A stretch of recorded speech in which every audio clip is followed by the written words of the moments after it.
قل يا عبادي الذين أسرفوا على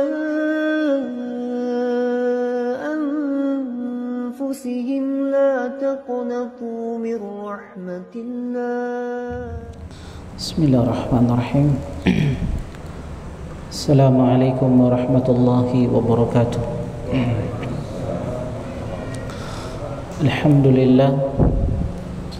الحمد لله على إحساني وشكر له على توفيقي وامتناني. أشهد أن لا إله إلا الله وحده لا شريك له تعظيما لشأني، وأشهد أن محمدا عبده ورسوله الداعي إلى رضوانه، صلى الله عليه وعلى آله وأصحابه وإخوانه. أما بعد، يا أيها الذين آمنوا اتقوا الله حق تقاته ولا تموتن إلا وأنتم مسلمون. Jemaah sekalian, ikhwani wa akhwati fillah, hafizani wa hafizakumullah.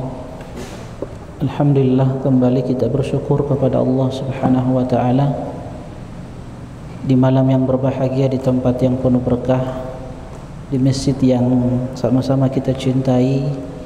Kita masih diberikan kesempatan oleh Allah untuk melanjutkan kajian kita dari pembahasan kitab fikih sirah nabawiyah, mendulang hikmah dari pelajaran, mendulang hikmah dari perjalanan manusia yang terbaik, Rasulullah sallallahu alaihi wasallam. Dan insyaallah pada malam yang berbahagia ini kita akan melanjutkan pada pembahasan sebelumnya berkaitan dengan pembangunan Ka'bah. Jemaah sekalian, ikhwani wa akhwati fillah, rahimani wa rahimakumullah, sebagaimana yang telah kita jelaskan pada pertemuan sebelumnya bahwa Ka'bah merupakan tempat yang dirindukan oleh manusia. Setiap dari kita pasti rindu untuk melihat Ka'bah, bisa beribadah di rumah Allah Subhanahu wa taala.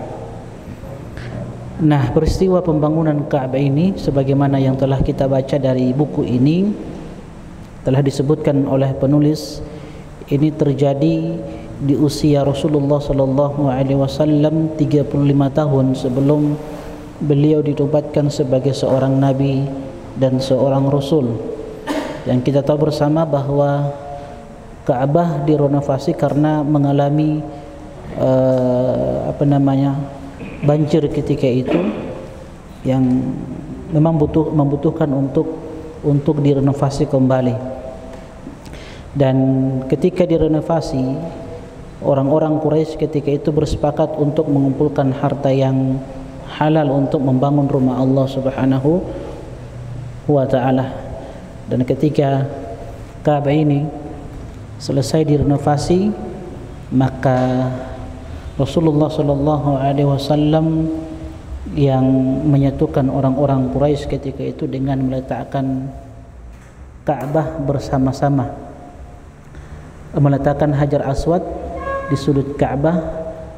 Setiap kabilah yang ini berdasarkan ide Rasulullah sallallahu alaihi wasallam, yang mana orang-orang Quraisy ketika itu menjadikan Nabi sallallahu alaihi wasallam sebagai hakim, dan mereka yakin dengan putusan Rasulullah sallallahu alaihi wasallam. Mereka mengatakan, radina man atana, telah datang orang yang kita ridhoi, yaitu Rasulullah sallallahu alaihi wasallam. Dan pada pertemuan sebelumnya, teman-teman sekalian, ikhwani wa akhwati fillah, rahimani wa rahimakumullah, kita sudah sebutkan satu hikmah yang dibawakan oleh penulis kitab tentang renovasi atau pembangunan Ka'bah sebelum diutusnya Rasulullah sallallahu alaihi wasallam sebagai seorang rasul. Kita masuk pada hikmah yang kedua. Hikmah pertama sudah kan? Hikmah kedua ya? Ya? Oke, baik, insyaallah. Penulis mengatakan hikmah atau pelajaran yang bisa dipetik. Bisa saja terlintas dalam benak seorang, halaman 97. Buka ya, halaman 97. Semua lihat bukunya, kita baca bersama, dan kalau ada faedah yang bisa kita ambil, kita sebutkan.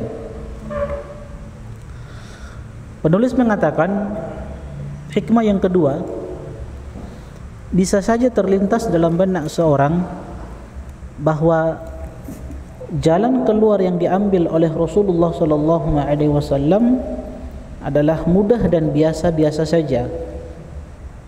Akan tetapi kalau kita perhatikan masalahnya, yaitu tokoh Quraisy telah larut dalam masalah ini selama 3 hari dan telah bersepakat untuk melangsungkan peperangan, dan sama sekali tidak terlintas dalam benak mereka jalan keluar seperti ini, seperti yang diidekan oleh Rasulullah SAW, hingga datanglah Muhammad SAW, sementara dia adalah yang paling muda usianya. Ternyata melalui beliau SAW lahir ide tersebut, dan semua merasakan keterlibatan dalam meletakkan Hajar Aswad hingga perang saudara dapat terelakkan. Semua itu menunjukkan keistimewaan kepribadian Rasulullah SAW, dan ini juga menunjukkan kepada kita jamaah sekalian, teman-teman rahimani wa rahimakumullah, kecerdasan Rasulullah SAW, ya, selain beliau diakui sebagai orang yang amin, amanah, jujur, baik akhlaknya, dan ini juga menunjukkan bahawa beliau SAW adalah manusia yang cerdas. Yang ketiga, pandangan kolektif yang lahir dari orang-orang Quraisy tatkala mereka berada di sekitar Ka'bah, dan Muhammad SAW datang dengan berkata, kami setuju, telah datang orang yang jujur, kami redha telah datang Muhammad SAW. Penilaian mereka itu terhadap Muhammad SAW mesti kita komentari dengan mengatakan, pertama, menjadikan orang lain terpesona sangat penting dalam rangka agar orang itu bisa mendengarkan apa yang kita katakan. Lihat apa kata penulis, menjadikan orang lain terpesona sangat penting dalam rangka agar orang itu bisa mendengarkan apa yang kita katakan, dan itu membutuhkan kebersamaan, mengenal karakter manusia. Semua itu adalah bagian dari prinsip-prinsip dasar seorang dai. Antum kalau ingin menjadi seorang dai, seorang yang dijadikan sebagai panutan di masyarakat, ya, diambil kebaikan-kebaikannya, maka ada satu hal yang perlu kita tanamkan dalam diri kita, teman-teman sekalian, dan ini juga berkaitan dengan dakwah yang kita bawa, dakwah yang mulia, dakwah salafiyah. Dakwah ini, dakwah Islam ini, ya, membutuhkan akhlak yang mulia. Terkadang ada orang yang masya Allah baik ibadahnya, memiliki ilmu, sesuatu yang disampaikan bagus, Al-Quran dan Sunnah Nabi SAW, tapi terkadang tidak memiliki akhlak yang mulia, sehingga dakwahnya ditolak.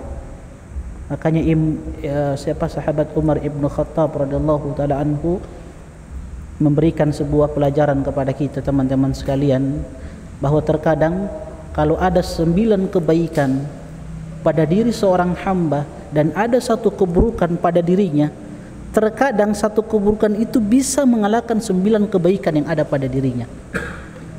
Makanya beliau katakan fa iyyaka wa atharati syabab. Ini beliau katakan kepada seorang pemuda ketika beliau memberikan nasihat, fa iyyaka wa atharati syabab, hati-hatilah engkau dari ketergelinciran di masa mudamu. Apalagi anak-anak muda kalau berdakwah masih semangat-semangatnya, itu serampangan, ya, pokoknya dia hantam sana sini. Maka seorang dai itu butuh akhlak, ketika dia menyampaikan kebenaran. Ya, maka seorang itu kalau ada kebaikan-kebaikan yang banyak pada dirinya, terus ada satu keburukan pada dirinya, terkadang satu keburukan ini mengenakan apa? Kebaikan-kebaikan yang banyak. Makanya ada seorang yang bernama Junaid pernah mengatakan, li an yashabani fasikun husnul khuluq ahabbu ilayya min an yashabani qari'un su'ul khuluq. Sungguh aku berteman dengan seorang yang fasik. Tahu fasik ya? Seorang yang keluar dari ketaatan kepada Allah Subhanahu wa taala. Sungguh aku berteman bersahabat dengan seorang yang fasik, husnul khuluq, tapi baik akhlaknya. Ahabbu ilayya, itu lebih aku cintai, lebih aku sukai daripada aku bersahabat berteman dengan seorang qari. Qari di sini adalah orang yang ahli ibadah. Bagus hubungan dia dengan Allah Subhanahu wa taala, tapi su'ul khuluq, tapi akhlaknya buruk. Dengan orang kasar, ketemu dengan orang tidak memberikan senyum, ya, tidak membantu orang lain, tidak memberikan salam, ya. Maka akhlak itu penting teman-teman sekalian, membuat orang terpesona dengan kita, dengan akhlak yang kita perlihatkan. Itu sangat penting di dalam agama kita. Bahkan kata penulis mengatakan apa? Ini bagian dari prinsip-prinsip dasar seorang dai. Kalau kita tidak bisa memberikan bantuan kepada orang lain dengan harta kita, dengan makanan minuman kita, maka bantu orang lain itu dengan apa? Dengan senyuman, dengan akhlak yang mulia. Kalau tidak ada sesuatu yang bisa kita berikan kepada orang lain untuk menarik hati orang lain dengan harta, makanan, minuman yang kita miliki, maka berikan kepada mereka apa? Akhlak yang mulia, senyuman, ya. Itu penting teman-teman sekalian. Cobalah renungkan, seorang Muhammad sallallahu alaihi wasallam berusia 35 tahun masuk ke dalam permasalahan besar. Ya, hampir saling membunuh mereka itu, kabilah-kabilah ketika itu, orang-orang Quraisy. Ya, 3 hari, 4 hari, 5 hari mereka berselisih untuk siapa yang berhak untuk meletakkan Hajar Aswad di Ka'bah. Maka Rasulullah SAW masuk dalam permasalahan yang besar. Sementara mereka tidak memiliki sesuatu yang dipandang pada dirinya, maka pastilah mereka tidak menerimanya, tidak menyambutnya dengan riang gembira. Tetapi yang terjadi adalah dia Muhammad sallallahu alaihi wasallam dikenal sebagai seorang yang baik, berbudi pekerti mulia.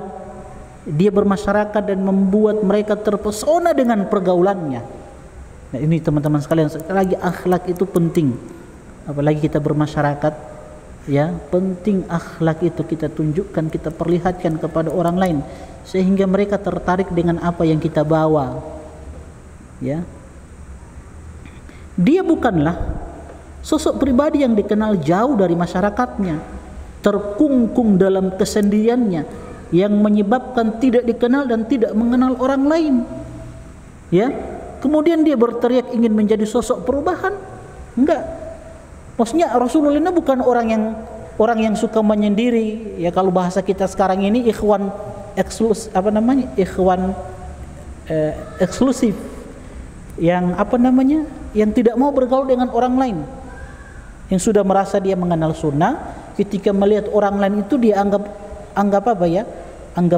hina, ya, tidak mau bergaul dengan masyarakat. Ya. Nabi SAW bukan seperti itu. Nabi memang sudah dikenal.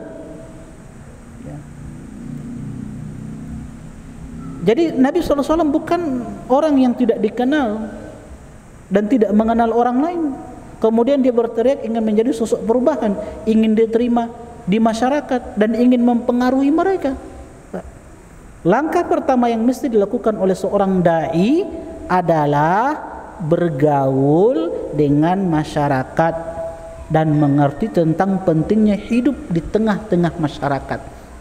Jadi sekali lagi teman-teman sekalian, ini mengajarkan kepada kita pentingnya kita bergaul dengan masyarakat. Ya, na'am. Mungkin ada yang mengatakan, Ustaz, masyarakat kita itu banyak melakukan bid'ah, banyak melakukan kemaksiatan. Naam, kita katakan memang masyarakat kita umumnya seperti itu, banyak melakukan bid'ah, jauh dari sunnah Rasulullah sallallahu alaihi wasallam. Namun bukan berarti kita tinggalkan mereka, kita menjauh dari mereka. Kalau antum menjauh dari mereka, siapa yang akan ajarkan kepada mereka sunnah Rasulullah sallallahu alaihi wasallam? Minimal kalau ada kegiatan-kegiatan khususnya misalkan yang sifatnya sosial, kerja bakti, misalkan ada pengumuman di masjid atau di pemerintah desa kita misalkan mengumumkan kerja bakti, masyarakat semuanya berkumpul bersih-bersih. Ayo antum yang sudah kenal sunnah, ini kesempatan momen antum untuk mengenalkan diri. Inilah kita. Perlihatkan akhlak kita yang terdepan seharusnya, kita yang paling awal datang di pagi hari, dan kita yang paling terakhir pulang. Kita yang paling rajin membantu pemerintah setempat, misalkan bantu-bantu bersih-bersih lingkungan. Nah begitu, perlihatkan akhlak antum. Ini pentingnya akhlak, bergaul di tengah-tengah masyarakat. Dan Rasulullah SAW telah mengingatkan kepada kita, al-mu'min alladhi yukhalitun nas wa yasbir ala adahum khairun minal mu'min alladhi la yukhalitun nas wa la yasbir ala adahum. Lihat pesan Nabi SAW, teman-teman sekalian.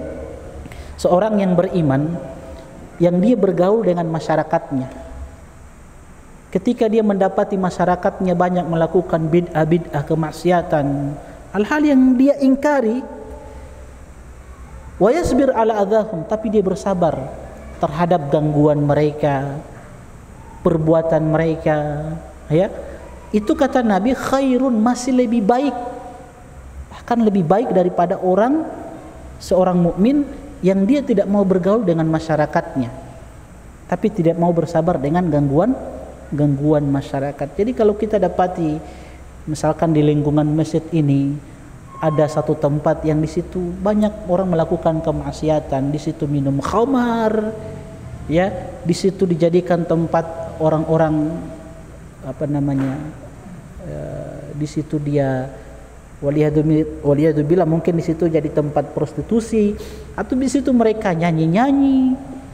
Ya, apa yang bisa kita lakukan? Kalau antum bisa rubah kemungkarannya, bagus.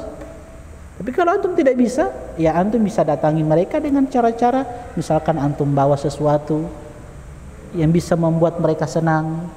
Toh sambil antum sisipkan nasihat-nasihat, antum sampaikan, mohon maaf kita terganggu di sini.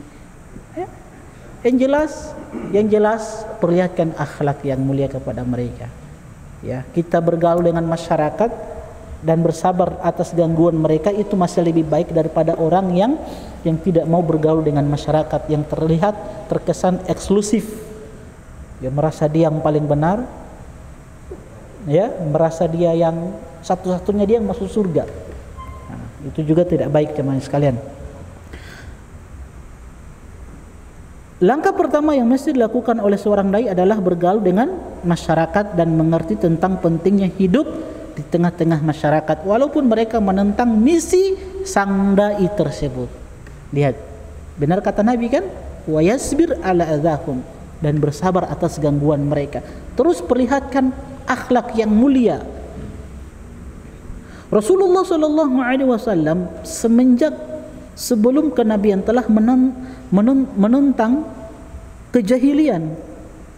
Dia menolak kebiasaan menyembah patung. Lihat, tawaf di sekelilingnya, menyembelih untuk patung, menentang kebiasaan minum khamar, perzinahan, dan bentuk-bentuk kemaksiatan jahiliyah. Namun beliau SAW tidak meninggalkan mereka, tidak meninggalkan masyarakat jahiliyah. Bahkan terlibat dalam penyelesaian masalah di antara mereka. Beliau SAW mengenal mereka dan mereka mengenal beliau dengan kejujuran dan amanah. Sehingga ketika Nabi SAW memberikan ide, ya, tentang bagaimana meletakkan Hajar Aswad di Ka'bah, akhirnya mereka terima karena mereka tahu yang datang ini orang yang jujur, yang kasih ide ini orang yang jujur, yang amanah, yang kita kenal akhlaknya baik. Makanya langsung diterima Nabi SAW. Tapi kalau Nabi tidak dikenal ketika itu kemudian tiba-tiba datang, Antum tidak dikenal di masyarakat, tidak mau bergaul di masyarakat, tidak mau membantu masyarakat, tiba-tiba ada masalah antum mau tampil, mau jadi pahlawan, orang menolak. Siapa antum? Begitu. Kan begitu. Rata-rata begitu kan? Datang-datang dia tidak dikenal di masyarakat, tidak bergaul di masyarakat. Ketika ada masyarakat buat amalan bid'ah Maulid Nabi, datang dia dibilang bid'ah. Akhirnya diusir dia. Ente siapa? Gitu. Itu perlu kita dalam bergaul dengan masyarakat. Hal ini mirip sekali dengan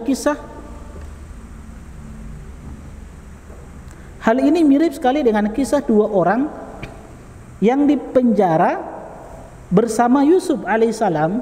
Tatkala mereka berdua melihat dalam mimpi dan keduanya mendatangi Yusuf alaihissalam dan tidak mendatangi yang lain. Jadi kisah Nabi ini mirip dengan kisah Nabi Yusuf alaihissalam. Ya, ketika dua orang yang dipenjara bersama Yusuf alaihissalam, antum tahu kisahnya. Ketika Nabi Yusuf alaihissalam dipenjara, lantas ada dua orang juga bersama Nabi Yusuf alaihissalam. Mereka berdua melihat dalam mimpi dan keduanya mendatangi Yusuf alaihissalam dan tidak mendatangi yang lain karena penilaian mereka terhadap Nabi Yusuf alaihissalam sebagai manusia yang baik. Allah Subhanahu wa taala abadikan di dalam surat Yusuf ayat 36, wa dakhala ma'ahu sijna fatayani, dan bersama dengan dia Nabi Yusuf masuk pula ke dalam penjara dua orang pemuda. Qala ahaduhuma inni arani a'siru khamra, salah satu dari keduanya mengatakan sesungguhnya aku bermimpi bahwa aku memeras anggur. Wa qala al-akhar, dan yang kedua mengatakan inni arani ahmilu fawqa ra'si khubza, yang keduanya mengatakan sesungguhnya aku bermimpi bahwa aku melihat aku membawa roti di atas kepalaku. Ya, sebagiannya dimakan burung. Ta'kulu tayru minhu nabbi'na bi ta'wili inna naraka minal muhsinin. Maka dua orang ini mengatakan, ya, nabbi'na bi ta'wili, berikanlah kepada kami takbirnya, tafsirannya. Ya, bagaimana tafsirannya tentang mimpi ini? Inna naraka minal muhsinin. Kenapa? Karena kami memandang, melihat engkau bahwasanya engkau ini adalah termasuk orang-orang yang pandai di dalam menafsirkan mimpi. Dan begitulah Nabi Yusuf alaihissalam. Nabi Yusuf alaihissalam adalah seorang nabi yang bisa menafsirkan mimpi. Lihat, mereka berdua datang kepadanya walaupun dia dalam kondisi terpenjara. Siapa? Nabi Yusuf alaihissalam terpenjara. Sementara penjara adalah tempatnya orang yang tertuduh. Mereka bertanya dan menyebutkan sebab kedatangannya, yaitu karena mereka berdua melihat tanda-tanda kebaikan pada dirinya. Siapa? Nabi Yusuf alaihissalam. Jadi mereka melihat ada tanda-tanda kebaikan pada Nabi Yusuf alaihissalam, sehingganya keduanya itu datang untuk meminta tafsiran dari mimpi keduanya. Dan beliau adalah orang yang memang ahli di dalam menafsirkan mimpi. Ya, dan ingat teman-teman sekalian, sedikit faedah berkaitan dengan mimpi. Mimpi ini tidak bisa kita jadikan sebagai hujah di dalam agama kita. Walaupun mimpi itu dikatakan oleh Rasulullah SAW, mimpi ada 3. Mimpi yang pertama, mimpi baik, itu datangnya dari Allah Subhanahu wa taala, dan mimpi ini boleh diceritakan kepada orang lain, orang-orang tertentu yang bisa kita ceritakan mimpi yang baik ini yang datangnya dari Allah Subhanahu wa taala. Adapun mimpi yang kedua, mimpi buruk, itu datangnya dari syaitan, yang kalau kita mimpi buruk, kita diperintahkan untuk berlindung kepada Allah Subhanahu wa taala. Adapun mimpi yang ketiga, kata Nabi sallallahu alaihi wasallam, mimpi berdasarkan lamunan seseorang. Biasakan kita itu kalau sebelum tidur itu melamun, ya, akhirnya terbawa di dalam mimpi kita. Jadi itu mimpi yang ketiga, mimpi karena lamunan seseorang, dia melamun, ya, pemikiran dia akhirnya terbawa di dalam mimpinya. Maka Ada memang orang-orang yang memang ahli di dalam menafsirkan mimpi. Sebagaimana Rasulullah sallallahu alaihi wasallam, Nabi sallallahu alaihi wasallam itu pernah bermimpi bahwa di dalam mimpi beliau itu beliau pernah diberikan air susu. Dan Nabi sallallahu alaihi wasallam minum air susu ini dalam mimpinya beliau sallallahu alaihi wasallam. Bahkan Nabi katakan, ketika aku minum air susu tersebut, aku merasakan sampai di jari jemariku. Saking kenyangnya Nabi minum air susu tersebut, dan Nabi rasakan sampai di jari jemari Rasulullah sallallahu alaihi wasallam. Maka sebagian air susu itu aku berikan kepada Umar ibn Khattab. Mimpi Nabi ini diceritakan di hadapan sahabat-sahabat. Maka sahabat-sahabat bertanya, "Ya Rasulullah, apa tafsiran mimpi tersebut?" Apa kata Nabi SAW? Air susu tersebut adalah ilmu. Makanya sebagian ahli ilmu mengatakan, kalau antum mimpi diberikan air susu, maka itu tandanya antum diberikan ilmu. Kalau antum bermimpi diberikan air susu, maka itu tandanya antum diberikan ilmu. Syekh Utsaimin rahimahullahu taala ketika menyebutkan apa korelasi antara ilmu dengan air susu, kata Syekh Utsaimin, masya Allah ya, Syekh Utsaimin katakan air susu itu adalah energi untuk tubuh manusia, kan begitu. Sedangkan ilmu adalah energi untuk jiwa manusia. Makanya tepat Nabi SAW tafsirkan bahwasanya air susu itu adalah ilmu. Tapi sebagian ahlu ilmu mengatakan, kalau antum mimpi melihat diri antum dalam keadaan telanjang, maka itu tandanya agama antum rusak. Itu sebagian ahli ilmu mengatakan, menafsirkan mimpi-mimpi. Kalau antum melihat diri antum sedang telanjang di dalam mimpi, maka itu tandanya agama antum rusak. Maka apa antum lakukan? Berlindung kepada Allah Subhanahu wa taala, beristighfar kepada Allah Subhanahu wa taala. Ada sebagian ulama mengatakan, kalau antum bermimpi melihat diri antum dalam keadaan sujud kepada Allah dalam keadaan sujud beribadah kepada Allah Subhanahu wa taala, itu tandanya bahwa antum sedang mendapatkan ampunan dan rahmat Allah Subhanahu wa ta'ala. Sebagiannya lagi mengatakan, kalau antum mimpi dan melihat ketemu orang yang sedang sakit yang diam tanpa ada suara, tidak mau berkomentar orang tersebut, kata sebagian ahlul ilmu, itu tandanya antum akan mati. Tapi sekali lagi, mimpi itu, tafsiran mimpi itu tidak bisa dijadikan sebagai dalil ya, bukan sebuah kepastian. Tapi terkadang dia benar. Ya. Ada lagi yang mengatakan, intinya, kita kembali kepada kisah ini. Nanti panjang lagi. Apa tadi?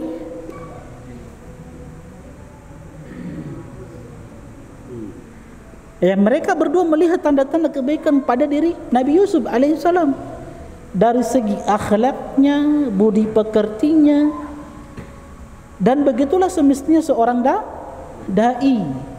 Mereka berciri khas dengan akhlak yang mulia dan muamalah yang terpuji agar manusia mengenalnya dan agar mereka itu datang kepadanya, selanjutnya mendengarkan dan menerima dan mempengaruhi apa yang dai katakan. Masya Allah, ini pentingnya akhlak yang mulia teman-teman sekalian dalam bergaul di masyarakat kita.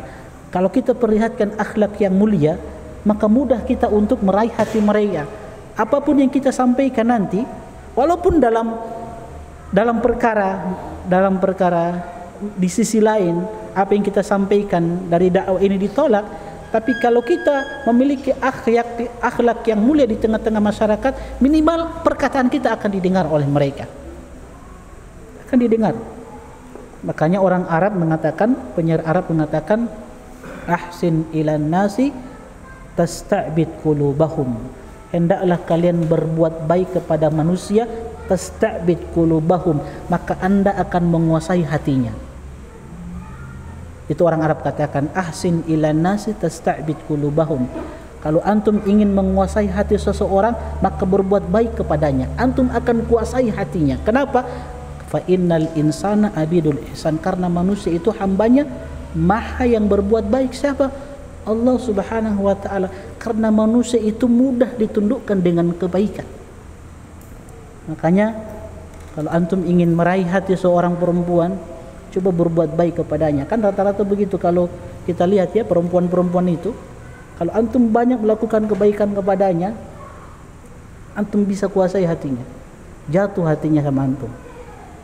Iya betul, coba antum praktekkan. Apapun yang antum sampaikan, dia akan samina wa tona. Jadi kalau ingin menguasai hati istri, banyak-banyak berbuat baik kepadanya. Iya, antum akan kuasai hatinya. Apapun yang antum sampaikan, nanti dia akan samina wa tona. Kuasai hatinya, berbuat baik kepadanya. Iya. Kalau antum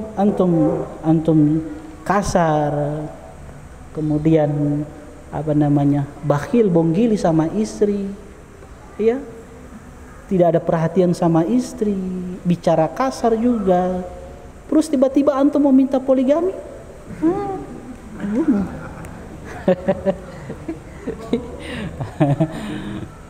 begitu kan? Nah begitu juga istri juga harus berbuat baik sama suami. Kalau ingin disayang suami, coba berbuat baik kepada suami. Insya Allah dengan kebaikan-kebaikan itu, dia sulit untuk pindah ke hati orang lain. Insya Allah. Yang keempat, hadis ini menjelaskan kedudukan Muhammad sallallahu alaihi wasallam pada kaumnya. Mereka semua menerimanya. Hal tersebut nampak dari perkataan mereka. Apa kata orang-orang Quraisy? Radina man atana, kami ridho telah datang orang yang terpercaya, orang yang amin, orang yang jujur, amanah, yang baik akhlaknya. Peristiwa tersebut terjadi sebelum diangkat jadi nabi. Maksudnya nabi sebelum dinobatkan beliau sebagai seorang nabi.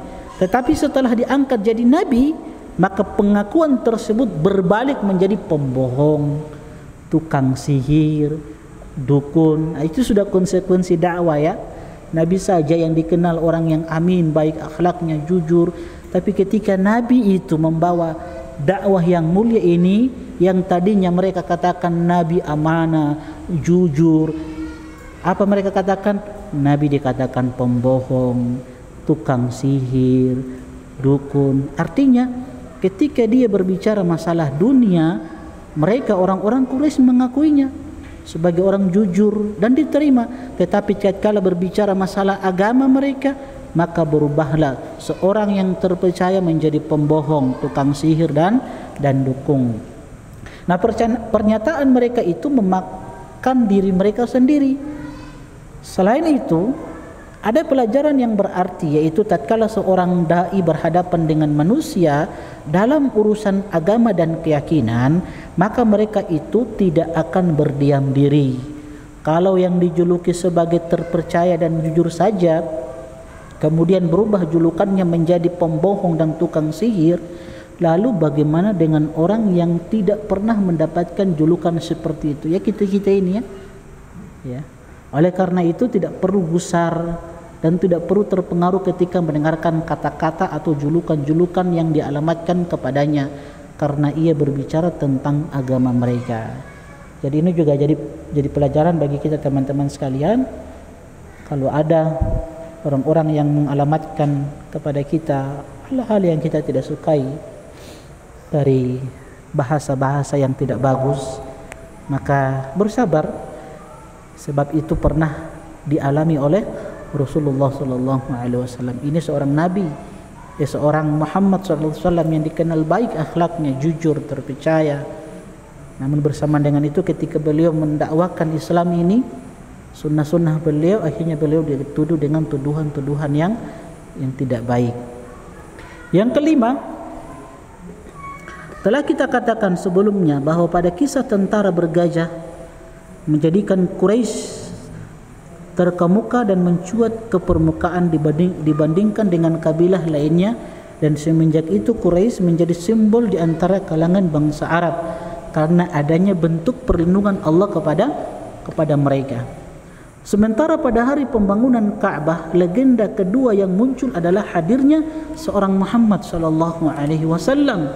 Pada kasus tentara bergajah, kasus yang telah kita pelajari, adalah penobatan Quraisy sebagai pahlawan legendaris, dan pada kasus pembangunan Ka'bah adalah penobatan Muhammad sallallahu alaihi wasallam sebagai pahlawan legendaris yang memiliki keutamaan lebih di atas tokoh-tokoh Quraisy.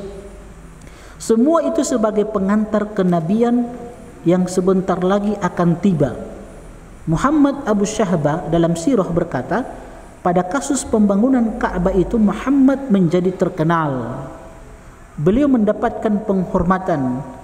Kedudukannya berada di atas mereka orang-orang Quraisy dan menjadi nama yang diperbincangkan oleh orang-orang Arab pada setiap majelis dan perkumpulan mereka. Insyaallah. Jadi Nabi SAW sebelum diangkat memang sudah dimuliakan oleh Allah Subhanahu wa taala. Yang keenam, kita percepat ya. Peristiwa pembangunan Ka'bah adalah pengantar dari akan datangnya kenabian. Orang yang menghalangi munculnya pertumpahan darah pada hari ini, maka dialah yang akan menghalau pertumpahan darah pada hari esok, dan yang mampu mengumpulkan dan mempersatukan manusia setelah mereka terpecah belah,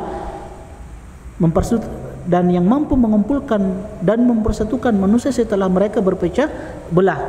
Oleh karena itu, dialah yang akan mempersatukan bangsa Arab dan yang akan menyatukan mereka dengan umat lainnya di bawah bendera keislaman dengan izin Allah Subhanahu wa taala. Jadi orang Arab kita tahu bersama dulu dia suka berpecah belah. Ya, sehingga datang Nabi sallallahu alaihi wasallam menyatukan mereka di atas Islam, di atas sunnah beliau sallallahu alaihi wasallam. Yang ketujuh, apa yang terjadi pada Muhammad sallallahu alaihi wasallam ketika bersama pamannya Al-Abbas radhiyallahu taala anhu, tatkala meletakkan sarung di atas pundaknya kemudian terjatuh. Setelah itu menunjukkan adanya penjagaan Allah terhadap Rasulullah sallallahu alaihi wasallam semenjak kecil. Ibnu Hajar mengatakan, Ibnu Ishaq menyebutkan pada masa kenabian dan Rasulullah sallallahu alaihi wasallam seperti yang diberitakan kepada saya telah terjadi pada dirinya bentuk penjagaan Allah semenjak kecil. Kemudian dia menyebutkan kisahnya. Pada kesempatan selanjutnya saya akan menjelaskan lebih rinci lagi kisahnya. Sekarang penulis ingin menyebutkan tentang contoh-contoh penjagaan Allah Subhanahu wa taala kepada nabinya sallallahu alaihi wasallam sebelum diangkat menjadi seorang nabi. Baik, kita azan dulu. Sallallahu Nabi Muhammad wa ala alihi wasallam ajmain. Sekalian, ikhwani wa akhwati fillah, hafizani wa hafizakumullah. Masuk pada pembahasan selanjutnya tentang contoh-contoh penjagaan Allah Subhanahu wa taala kepada nabinya Muhammad sallallahu alaihi wasallam sebelum diangkat menjadi seorang nabi. Kata penulis, kehidupan Rasulullah sallallahu alaihi wasallam sebelum masa kenabian adalah mulia dan gemilang. Beliau semenjak masa kecil hidup dalam akidah yang benar, tidak terpengaruh dengan akidah dan moral jahiliyah. Walaupun dikelilingi oleh agama dan budaya, beliau selalu lestari dalam keistimewaannya. Kita sudah sempat sampaikan pada pertemuan-pertemuan sebelumnya, salah satu hikmah Allah Subhanahu wa taala menjaga nabinya Muhammad sallallahu alaihi wasallam sebelum diangkat menjadi seorang nabi dan rasul adalah apa, teman-teman sekalian? Apa hikmahnya? Sebelum nabi itu diangkat menjadi seorang rasul, Allah sudah menjaga beliau di masa mudanya, dari kecilnya. Apa hikmahnya, teman-teman sekalian? Kenapa? Yang pernah kita sampaikan pada pertemuan sebelumnya. Apa hikmahnya? Kenapa Allah sudah jaga beliau sallallahu alaihi wasallam dari masa mudanya sebelum diangkat jadi seorang nabi dan rasul? Apa hikmahnya?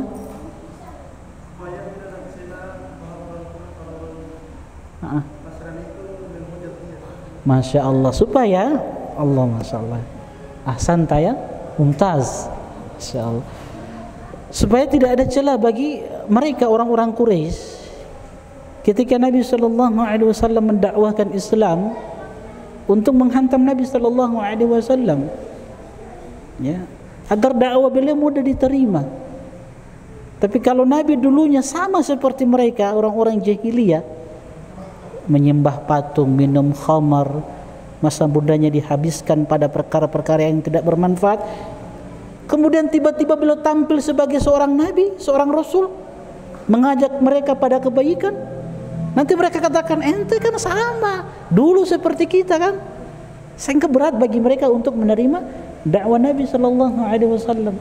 Inilah kenapa kalau kita ini, ya, yang dulunya di masyarakat, ya, di masyarakat dengan teman-teman, ya, dulunya kita seperti mereka, hidup dengan mereka kan, ya, dulu kita tidak mengenal sunnah, jatuh pada hal-hal yang diharamkan oleh Allah Subhanahu wa taala. Setelah kita mengenal sunnah, kita sudah belajar ilmu, terkadang mendakwakan mereka berat, ya, berat. Apalagi teman-teman yang dulunya di masa muda bermain dengan kita, agak berat, sulit untuk diterima dakwah kita, karena dia bilang ente ini sama dengan kita dulu.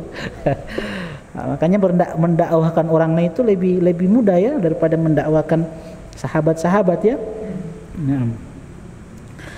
Nah, kita akan belajar contoh-contoh penjagaan Allah kepada Nabi-Nya Muhammad sallallahu alaihi wasallam. Pertama, beliau menghina patung-patung yang disembah oleh kaumnya itu.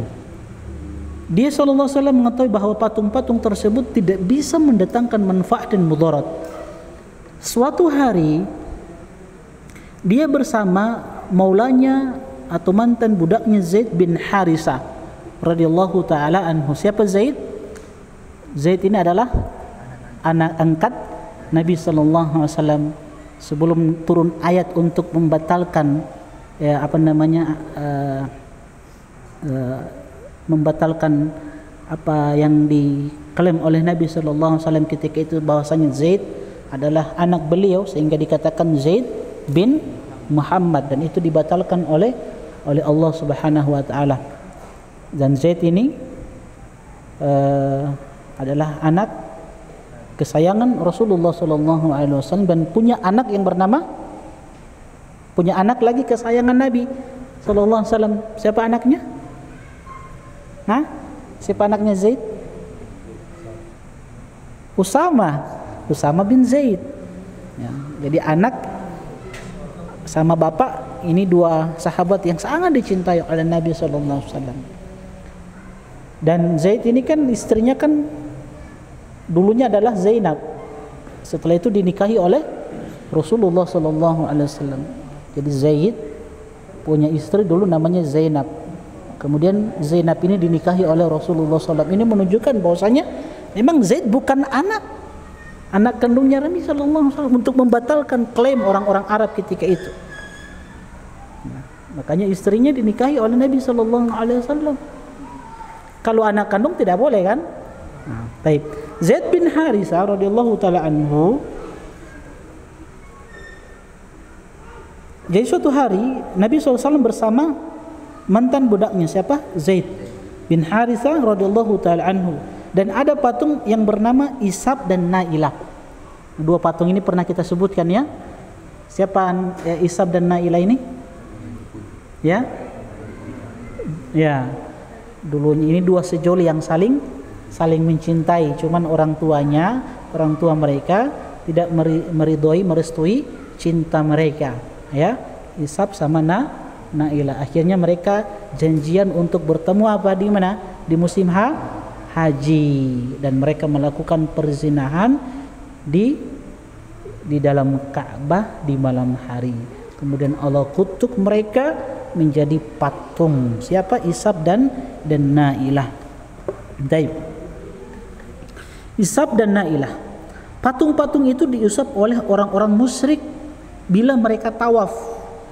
Kemudian Rasulullah SAW melakukan tawaf. Zaid berkata, saya pun tawaf bersama Nabi SAW. Setelah saya melewati Nabi SAW, maka saya pun mengusap patung itu, Isab dan dan Nailah, Rasulullah SAW berkata kepadaku, jangan sentuh patung tersebut. Saya berkata pada diri saya akan tetap menyentuhnya hingga saya lihat apa yang terjadi pada Rasulullah SAW. Kemudian saya tetap mengusapnya sehingga Rasulullah SAW bersabda, bukankah alam tunha, kata Nabi, bukankah antum sudah dilarang jangan sentuh patung tersebut? Demi Allah yang telah memuliakannya, ini kata Zaid bin Harithah, demi Allah yang telah memuliakannya Nabi SAW dan menurunkan risalah kepada beliau SAW, beliau tidak pernah menyentuh patung hingga Allah memuliakan beliau dan menurunkan Alkitab kepada beliau. Ini penuturan Zaid kepada kita bahwa Nabi itu di masa mudanya sebelum dinobatkan sebagai seorang Nabi dan Rasul, beliau tidak pernah menyembah patung, mengambil berkah dari patung, tidak pernah. Dan itu dikatakan oleh Zaid bin Harithah. Itu menunjukkan bahwasanya apa?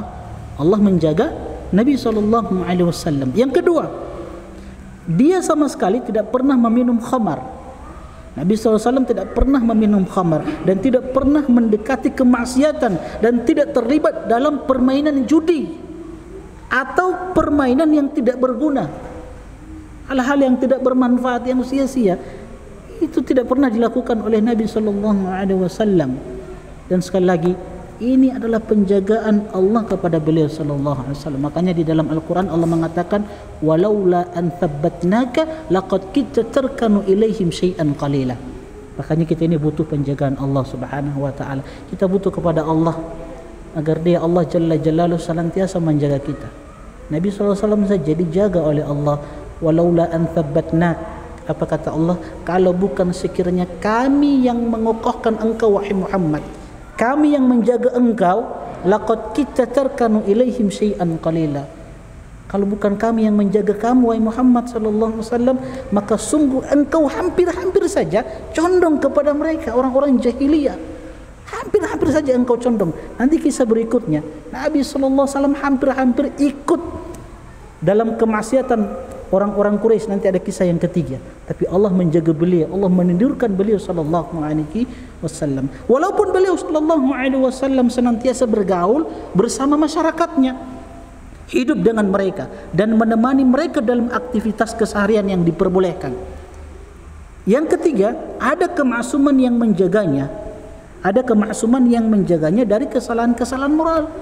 Dalam Sahih Al-Bukhari dari Jabir bin Abdullah radhiyallahu taala anhuma, beliau berkata, tatkala Ka'bah dibangun Nabi sallallahu alaihi wasallam bersama Abbas memindahkan batu, kemudian Abbas berkata kepada Nabi sallallahu alaihi wasallam, letakkan sarungmu di atas pundakmu agar menjaga kamu dari batu tersebut, agar menjaga kamu dari batu. Kemudian tiba-tiba dia terjatuh ke tanah dan matanya memandang ke langit. Kemudian setelah tersadar, dia berkata, sarungku, sarungku. Karena Abbas ketika itu paman beliau memberikan saran kepada Nabi, coba angkat sarungmu dan diletakkan di pundakmu, supaya pundakmu ini tidak apa?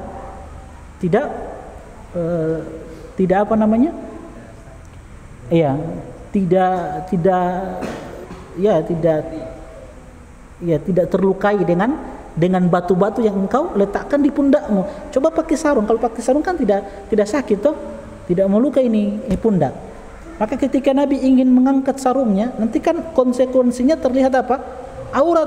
Nah, ketika itu Allah menjadikan Nabi pingsan, jatuh, tersungkur Nabi sallallahu alaihi wasallam. Ketika beliau tersadarkan, beliau mengatakan, sarungku, sarungku. Kemudian sarungnya itu ditutupkan kembali kepada beliau sallallahu alaihi wasallam. Yang keempat, dari Ali bin Abi Thalib radhiyallahu taala anhu, dia berkata, saya telah mendengar Rasulullah sallallahu alaihi wasallam bersabda, saya tidak pernah berniat melakukan sesuatu pada zaman jahiliyah dari keinginan untuk mendengarkan hiburan nyanyian, kecuali 2 malam yang kedua-duanya Allah menjaga aku dari menyaksikan perbuatan maksiat. Ini kisah pernah kita sebutkan. Suatu malam saya berkata kepada teman saya sesama pengembala kambing, tolong jaga kambing-kambing saya ingin masuk ke kota Mekah untuk menyaksikan hiburan seperti anak-anak muda lainnya menyaksikan. Wajar ya, Nabi masih muda, wajar. Dan begitulah, ia masa muda. ada keinginan untuk apa? Bersenang-senang. Wajar seperti itu. Jadi Nabi ada niat. Kemudian kawan saya itu berkata, silakan. Maka saya masuk ke kota Mekah. Hingga ketika saya sampai di rumah pertama, dari rumah-rumah Mekah, saya mendengarkan ada suara nyanyian dan musik. Saya bertanya, ada apa? Maka dikatakan kepadaku, fulan menikah dengan fulana. Ya, akhirnya saya duduk, maka Allah pun menutup pendengaran saya dan membuat saya tertidur dan tidak terjaga. Ya, artinya tidak mendengarkan hal itu, menyaksikan hal itu, kecuali setelah sinar matahari pagi menerpa diri saya. Setelah matahari terbit, baru Nabi sadar, terbangunkan Nabi SAW. Saya tidak dia bertanya kepada saya, mana tadi? Kecuali setelah sinar matahari pagi menerpa diri saya. Kemudian saya kembali kepada kawan saya. Dia bertanya kepadaku, apa yang kamu saksikan wahai Muhammad? Saya berkata, saya tidak melakukan apa-apa. Kemudian saya ceritakan kejadiannya. Pada malam berikutnya saya berkata lagi kepadanya, tolong jaga kambing saya akan menyaksikan hiburan musik di Mekah. Setelah saya tiba di Mekah, saya mendengarkan seperti apa yang saya dengar pada malam itu. Lalu saya bertanya, lalu dikatakan kepada saya, fulan menikah dengan fulana. Akhirnya saya duduk melihat dan Allah menutup pendengaran saya. Ya, menutup pendengaran saya. Demi Allah saya tidak terjaga dari tidur, kecuali setelah sinar matahari pagi menyengat badan saya. Kemudian saya kembali kepada teman saya. Dia bertanya kepada saya, apa yang kamu telah lakukan? Saya berkata, saya tidak melakukan apa-apa. Kemudian saya menceritakan kejadiannya. Demi Allah, setelah itu saya tidak pernah lagi ingin menyaksikan pertunjukan dan saya tidak pernah lagi mengulanginya hingga Allah Subhanahu wa taala memuliakan saya dengan kenabian. Jadi betul-betul Nabi SAW dijaga oleh Allah Subhanahu wa taala. Dan ini juga sebagai bantahan kepada ya orang-orang yang mengatakan ketika mengomentari firman Allah Subhanahu wa taala dalam surat Ad-Duha, kan ada seorang dai yang pernah mengatakan dalam surat Ad-Duha, Allah pernah mengatakan apa? Wa wajadaka dhalan fahada. Dan dia Allah Subhanahu wa taala pernah mendapati dirimu Muhammad dhalan, dalam keadaan apa? Dalam keadaan tersesat, fahada. Dan dia Allah yang memberikan petunjuk kepada Muhammad sallallahu alaihi wasallam. Sebagian dai yang ini kurang memahami ayat-ayat Al-Quran dengan penafsiran para ulama. Mereka katakan dulu Muhammad tersesat, kemudian Allah berikan hidayah petunjuk. Padahal kalau kita buka tafsiran para ulama, maksudnya Allah mendapati Muhammad sallallahu alaihi wasallam dalam keadaan tersesat, bukan kesesatan yang kita pahami sebagaimana kesesatan orang-orang jahiliyah yang mereka minum khamar, menyembah patung, ya, waktu mereka dihabiskan pada hal-hal yang tidak bermanfaat. Tidak. Tapi maksudnya ayat ini dalam surat Ad-Duha, wa wajadaka dhalan fahada, dan Allah mendapatimu wahai Muhammad sallallahu alaihi wasallam dalam keadaan tersesat. Maksudnya ketika itu Nabi sallallahu alaihi wasallam tidak mengenal apa itu Al-Qur'an, tidak mengenal apa itu keimanan. Dengan halnya firman Allah, wa kadzalika auhayna ilaika ruhan min amrina ma kunta tadri mal kitabu walal iman. Yang demikian itu kami wahyukan kepadamu wahai Muhammad ruhan min amrina. Ruh, apa itu ruh? Al-Quran. Allah bahasakan Al-Quran itu sebagai ruh yang menghidupkan hati-hati manusia. Ma kunta tadri mal kitabu walal iman. Engkau tidak mengetahui ketika itu wahai Muhammad apa itu Alkitab, Al-Quran, apa itu keimanan. Jadi kesesatan situ, tersesat di situ bukan tersesat sebagaimana yang kita pahami tersesatnya orang-orang jahiliyah, tidak. Nabi dijaga sejak kecilnya, sejak masa mudanya sampai beliau diangkat sebagai seorang nabi dan rasul. Ada sebagian ulama tafsir yang mengatakan wa wajadaka dhalan fahada, maksudnya Nabi tersesat dalam sebuah perjalanan.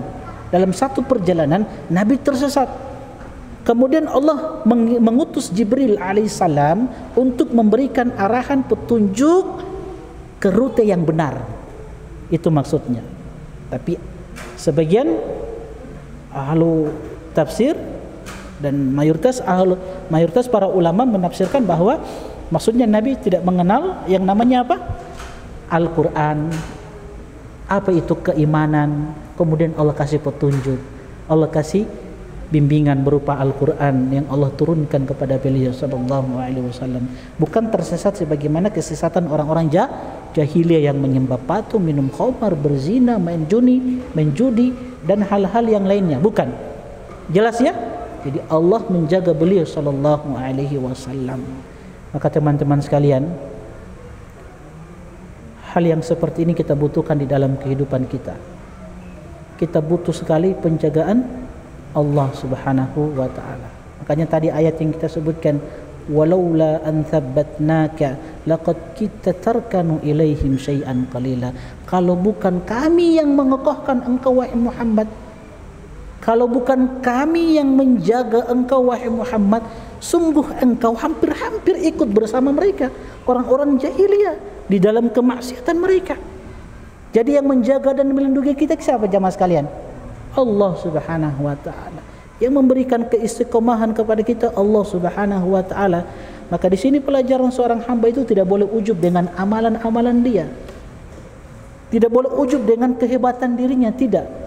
Yang membuat kita istiqomah saat ini bisa mengamalkan sunnah-sunnah Nabi sallallahu alaihi wasallam, ini penjagaan dari Allah Subhanahu wa taala. Maka untuk terus dijaga oleh Allah Subhanahu wa taala, tingkatkan keimanan dan ketakwaan kita kepada Allah Subhanahu wa taala. Ibunda Aisyah radhiyallahu taala anha ketika menafsirkan firman Allah, "Wa man yattaqillaha yaj'al lahu makhraja." Siapa yang bertakwa kepada Allah Subhanahu wa taala, yaj'al lahu makhraja, maka Allah akan jadikan untuknya jalan keluar. Apa kata Ibunda Aisyah ketika menafsirkan ayat ini? Maksudnya, siapa yang bertakwa kepada Allah, maka Allah akan menjaga hamba itu dari duka dan kegundahan dunia yang dihadapi. Allah akan menjaganya. Di salah satu penjagaan Allah kepada kita, ya, yaitu kita diistiqomahkan untuk mengamalkan sunnah Nabi sallallahu alaihi wasallam. Karena penjagaan Allah itu kan ada dua. Penjagaan Allah kepada hambanya itu ada dua, antum harus tahu. Yang disebutkan oleh para ulama kita.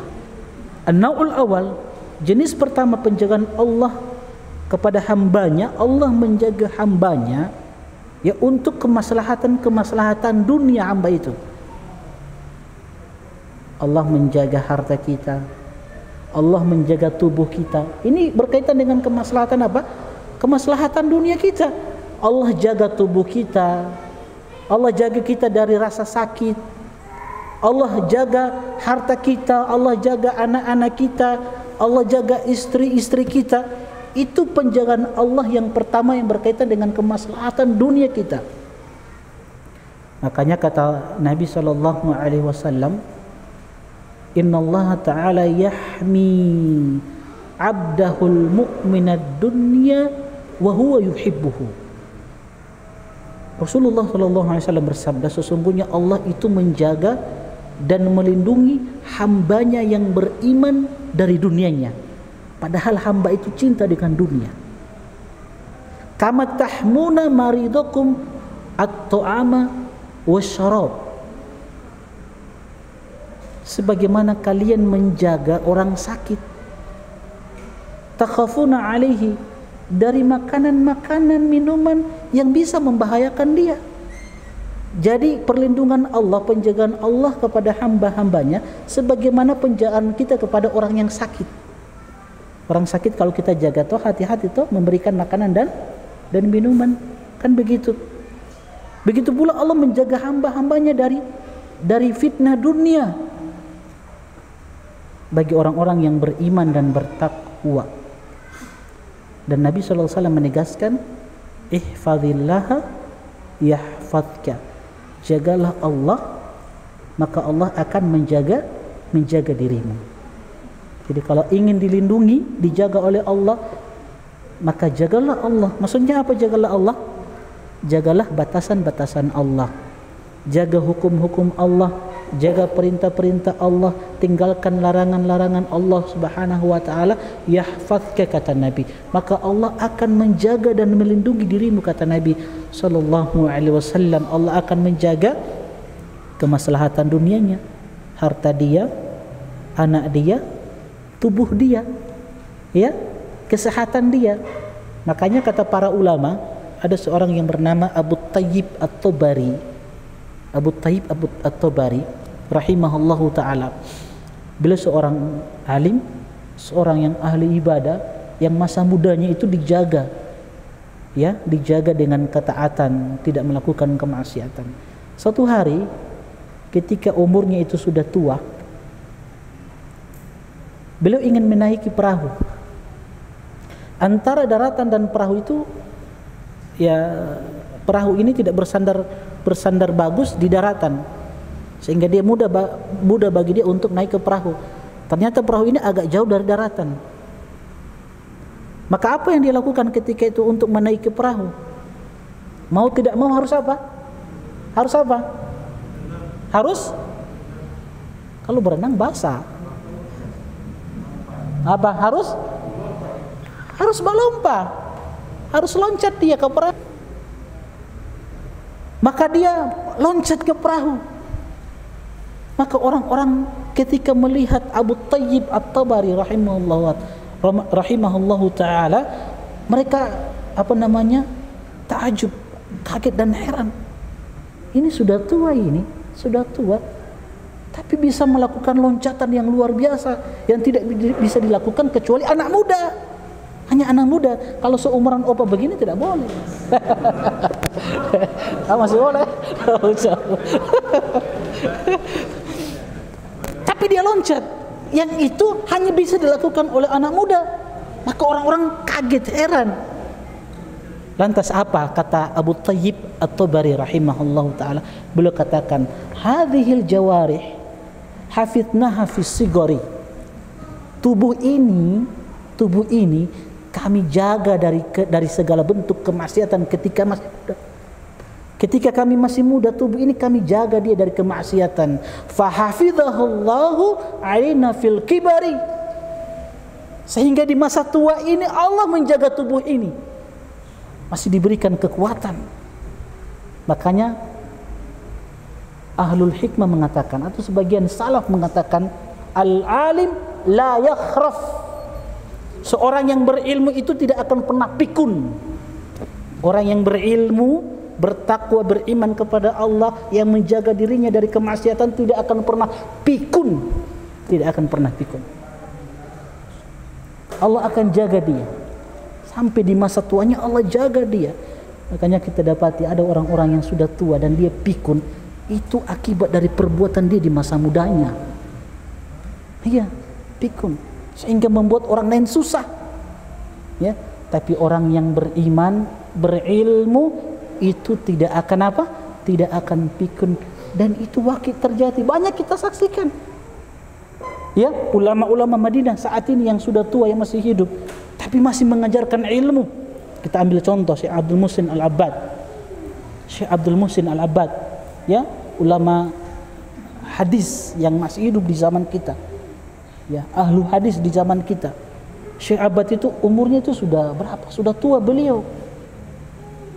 Beliau itu kalau mengajar di Masjid Nabawi, itu beliau naik kursi, menggunakan kursi roda, didorong sama cucu-cucunya.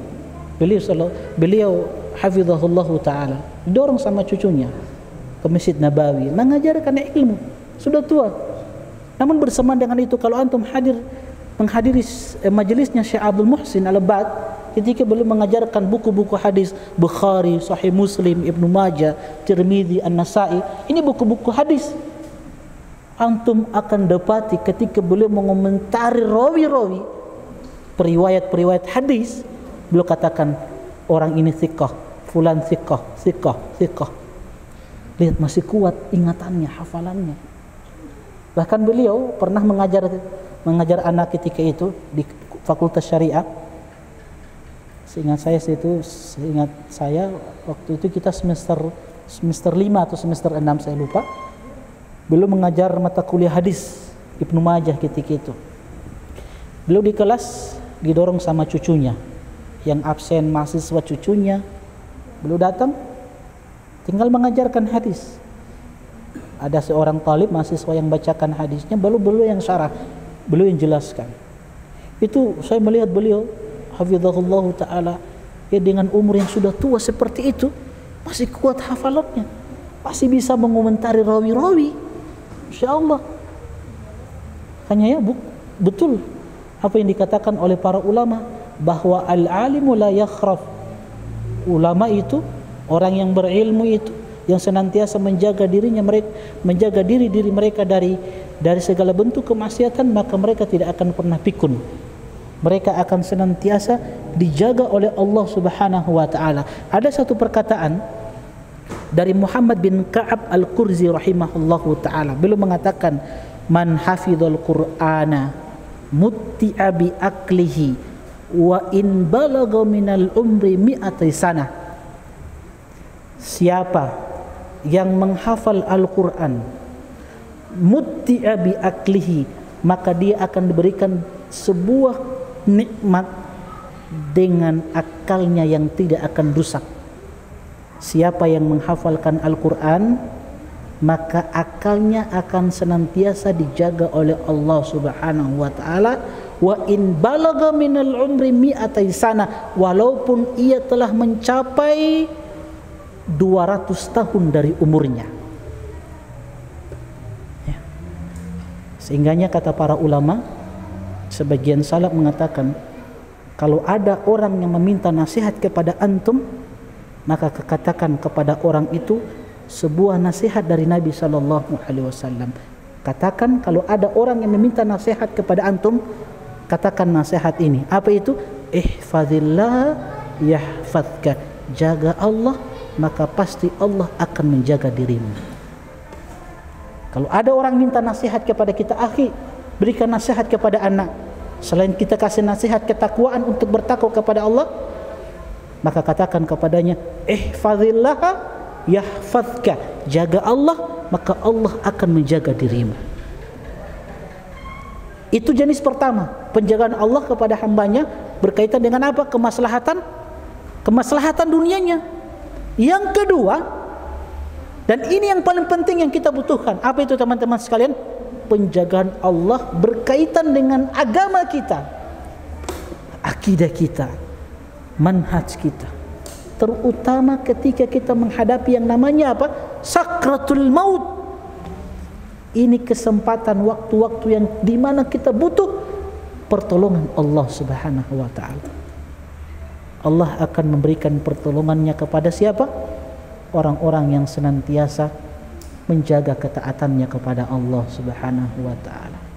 Ya, sampai di saat sakratul maut Allah akan menjaga dia dari bahayanya sakratul maut. Yang antum tahu sakratul maut ya? Ketika seorang hamba mengalami sakratul maut, maka syaitan, iblis itu akan memanggil bala tentaranya, dunaka, kemari kalian, kemari kalian. In fatakumul yaum, kalau orang ini terluputkan dari kalian, maksudnya kalau hari ini kalian tidak bisa sesatkan orang ini, maka sungguh selama-lamanya kalian tidak bisa sesatkan lagi dia. Ini kesempatan terakhir. Makanya di sakratul maut itu iblis memanggil bala tentaranya, pasukannya, semuanya dipanggil untuk menyesatkan anak Adam ini. Karena ini kesempatan terakhir. Kalau tidak berhasil, maka setelah itu tidak bisa lagi antum sesatkan dia. Karena dia sudah mendapatkan apa yang telah dijanjikan oleh Allah kepadanya. Tapi kalau antum berhasil sesatkan orang ini, maka sungguh perjuangan kita tidak sia-sia. Karena setelah itu dia akan menghadapi peristiwa-peristiwa yang sangat menakutkan dari alam barzakh kuburan, setelah itu padang mahsyar. Kita memohon kepada Allah Subhanahu wa taala agar senantiasa dia Allah Subhanahu wa taala melindungi kita. Yang keenam, Rasulullah sallallahu alaihi wasallam dikenal dengan kejujurannya. Tidak pernah sekali kesempatan pun didapati beliau berbohong. Ini juga penting teman-teman sekalian. Nabi itu tidak pernah berbohong. Di masa hidup beliau sallallahu alaihi wasallam tidak pernah berbohong. Ya. Jadi sekali lagi Nabi tidak pernah menyembah patung. Nabi tidak pernah minum khamar. Nabi tidak pernah main judi. Nabi tidak pernah berzina dan Nabi tidak pernah berbohong. Nabi tidak pernah mengisi waktu-waktunya pada hal-hal yang tidak bermanfaat. Hal itu dibenarkan tatkala beliau naik ke sofa kemudian memanggil manusia, yaitu setelah mereka bertanya siapa yang memanggil dan mengetahui bahwa dia itu adalah Muhammad sallallahu alaihi wasallam. Kemudian setelah mereka berkumpul, Nabi sallallahu alaihi wasallam berkata kepada mereka, orang-orang Quraisy, bagaimanakah pandangan kalian kalau saya berkata bahwa pasukan berkuda akan muncul dari lereng gunung yang sana ini, atau dari belakang lereng gunung ini? Apakah kalian akan mempercayai aku? Maka mereka berkata, kami belum pernah menemukan kamu berbohong wahai Muhammad. Ini pengakuan orang-orang Quraisy. Ya, ketika beliau mengumpulkan orang-orang Quraisy, kalau aku kabarkan di belakang gunung ini ada pasukan berkuda yang akan menyerang kalian, apakah kalian akan percaya kepadaku? Orang-orang Quraisy mengatakan, iya, kami percaya, karena engkau tidak pernah berbohong. Ya, Masya Allah. Makanya kejujuran itu sesuatu yang mahal teman-teman sekalian. Tapi kapan seseorang kalau sudah dicap dusta, maka perkataannya tidak akan lagi dibenarkan, kemudian orang itu akan dibenci oleh manusia, kan begitu? Dan betul apa kata Nabi sallallahu alaihi wasallam, innal kadhiba yahdi ilal fujur. Sesungguhnya kebohongan, kedustaan itu akan membawa kepada kefasikan, kefajiran. Wa innal fujura yahdi ilan nar. Dan kefasikan itu akan membawa kepada neraka. Wa ma yazalul abdu yakdzibu wa yataharral kadhiba. Ada seorang hamba yang senantiasa dia berdusta, suka berdusta, hatta yuktabu indallahi kadzaban, sampai Allah mencatatkan untuk orang itu sebagai pendusta di sisi Allah Subhanahu wa taala, sehingga orang pun tidak mau mendengarkan ucapannya. Ini menunjukkan bahwasanya kebohongan, kedustaan itu sesuatu yang tercela, kan? Di antara kita, siapapun dia tidak mau kalau dikatakan pendusta. Ada orang yang bangga ketika dirinya dipanggil, wahai pembohong, pendusta, dia bangga? Ada? Tidak ada, kan? Ini cukup menunjukkan bahwasanya berdusta itu sesuatu yang sangat apa?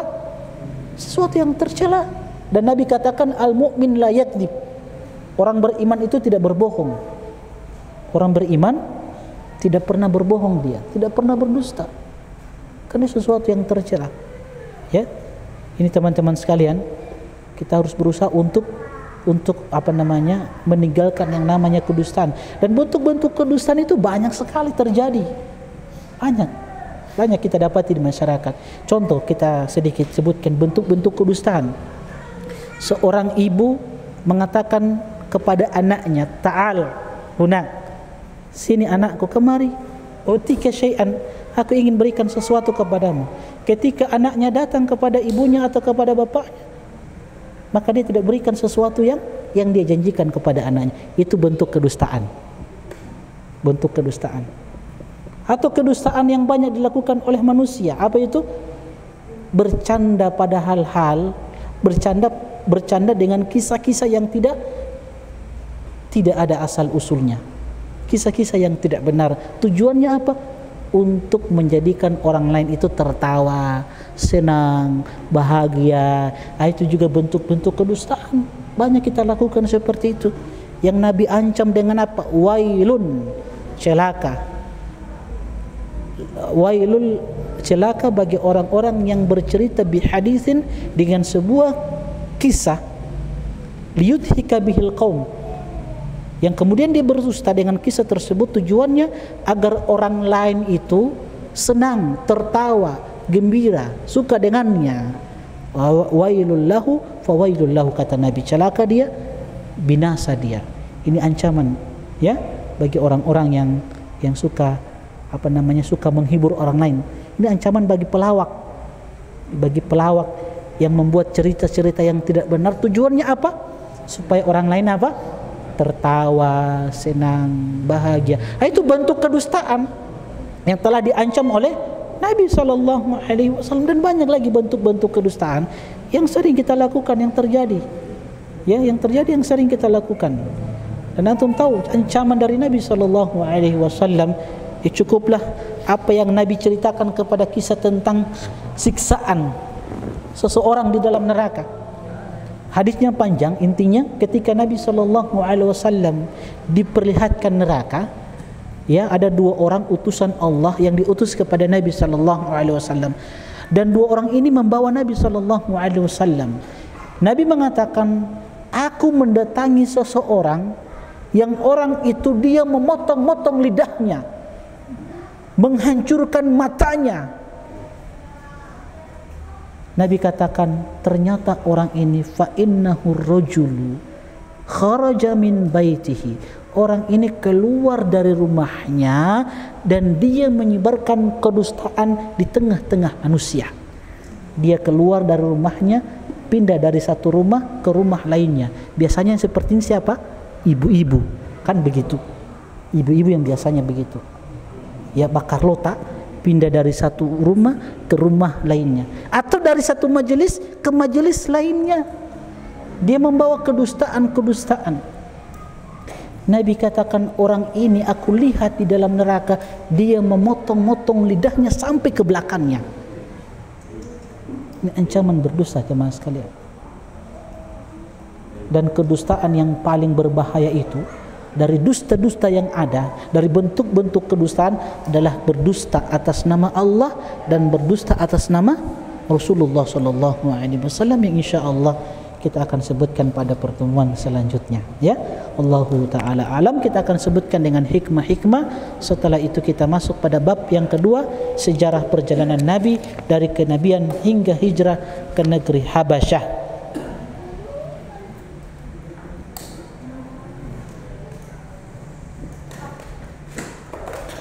Apakah mengatakan OTW dalam pesan chattingan sedangkan dia masih berada di rumah termasuk kedustaan? Ini banyak terjadi, ya.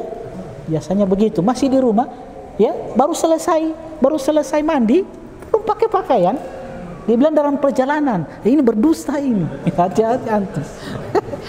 Iya, dalam perjalanan apa? Antum masih di rumah, belum keluar. Ya, banyak kita lakukan seperti itu. Banyak seperti itu. Ini bentuk-bentuk kedustaan. Masih banyak lagi bentuk-bentuk kedustaan sebenarnya yang disebutkan oleh para ulama kita. Ya, Allah Subhanahu wa taala di dalam Al-Qur'an mengatakan, innama yaftaril kadhiba alladzina la yu'minuna bi ayatillah. Sesungguhnya orang-orang yang mengada-adakan kedustaan. Lihat apa kata Allah di dalam Al-Quran, innama yaftaril kadhiba. Sesungguhnya orang yang mengada-adakan kedustaan, yang suka berdusta, alladzina la yu'minuna bi ayatillah. Siapa mereka ini? Mereka ini adalah orang-orang yang tidak beriman terhadap ayat-ayat kami, kata Allah. Kenapa? Allah bahasakan orang-orang yang suka mengada-adakan dusta, yang suka berdusta adalah orang-orang yang tidak beriman kepada ayat-ayat kami. Kenapa? Karena di ayat yang lain Allah katakan kepada orang-orang beriman apa?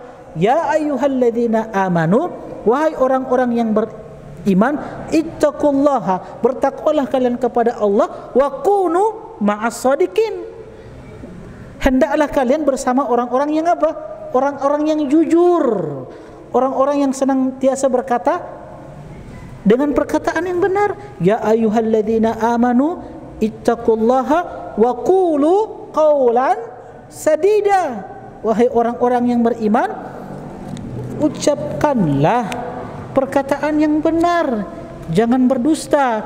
Walaupun kita katakan ada dusta yang dibolehkan, kan begitu. Pertama, dusta yang diperbolehkan itu apa? Al-harbu, dalam peperangan, kan begitu. Kemudian dusta yang diperbolehkan adalah untuk mendamaikan dua orang yang berselisih, ya, dua orang yang berselisih, untuk mendamaikan keduanya boleh kita berbohong, berdusta, boleh, ya. Atau seorang istri, seorang suami, supaya istrinya tidak marah-marah, ya, menyenangkan hatinya, boleh dia rayu istrinya, ya, dia goda istrinya dengan ucapan-ucapan yang, jangan juga terus-terus berdusta. Yang intinya kalau antum ingin mendamaikan dua orang yang berselisih, maka diperbolehkan, yaitu dusta yang diperbolehkan. Atau ada yang namanya bahasa tauriyah. Tauriyah itu apa yang? Tauriyah itu bahasanya ini kalau istilah kita kepepet, ya, kepepet.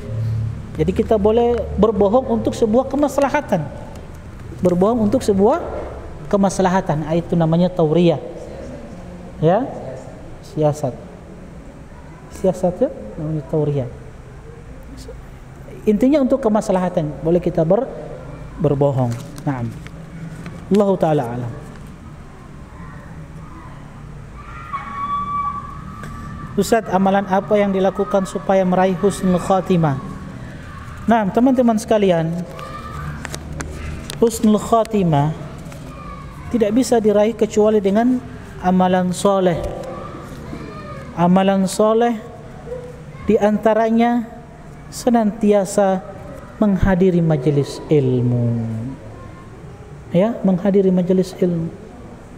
Sebab Nabi sallallahu alaihi wasallam bersabda, sesungguhnya seorang hamba itu akan diwafatkan sesuai dengan kebiasaannya. Kalau hamba itu terbiasa dengan kebaikan-kebaikan seperti menuntut ilmu, menghadiri majelis ilmu, menghafal Al-Quran, ya, menghafal hadis-hadis Nabi sallallahu alaihi wasallam, maka dia akan diwafatkan sesuai dengan kebiasaannya. Inilah firman Allah, ya ayyuhalladzina amanu ittaqullaha, ya ayyuhalladzina amanu ittaqullaha wa la tamutunna illa wa antum muslimun. Wahai orang-orang yang beriman, bertakwalah kalian kepada Allah dan jangan kalian mati kecuali dalam keadaan Islam. Artinya apa teman-teman sekalian? Jadikan kebaikan-kebaikan kita adalah kebiasaan-kebiasaan di dalam kehidupan kita. Jadikan amal-amal soleh, kebaikan-kebaikan sebagai kebiasaan. Kebiasaan yang kita bahagia dengan kebiasaan tersebut, kebaikan tersebut. Jangan pernah luput dari yang namanya kebaikan. Dan kebaikan itu sangat banyak sekali teman-teman sekalian. Kalau antum berat untuk menghafal Al-Quran, pindah ke amalan yang lain. Apa itu teman-teman sekalian? Hadiri majelis ilmu. Hadiri majelis ilmu. Langkah kaki kita teman-teman sekalian, itu hakikatnya kita sedang menuju surga Allah subhanahu wa ta'ala. Sebagaimana sabda Nabi, man salaka tariqan yaltamisu fihi ilman sahalallahu lahu bihi tariqan ilal jannah. Maka jalan yang tercepat yang mengantarkan kita ke surga Allah adalah apa? Majelis ilmu, menuntut ilmu. Maka jangan pernah bosan untuk menghadiri majelis ilmu, ya. Wallahu taala alam. Insyaallah kita lanjutkan pada pertemuan selanjutnya. Kita akan masuk bab yang kedua berkaitan dengan sejarah perjalanan Nabi dari kenabian, ketika Nabi dinobatkan sebagai seorang nabi dan rasul, sampai beliau hijrah ke negeri, sampai hijrah para sahabat ke negeri Habasyah. Wallahu taala alam. Kita berdoa kepada Allah Subhanahu wa taala, semoga kita senantiasa diberikan kekuatan, diberikan keistiqomahan, dan semangat di dalam menuntut ilmu dan semangat di dalam menghafalkan Al-Quran dan hadis-hadis beliau sallallahu alaihi wasallam. Subhanakallahumma bihamdik, asyhadu an la ilaha illa anta, astaghfiruka wa atubu ilaik. Assalamualaikum warahmatullahi wabarakatuh. قل يا عبادي الذين أسرفوا على أنفسهم لا تقنطوا من رحمة الله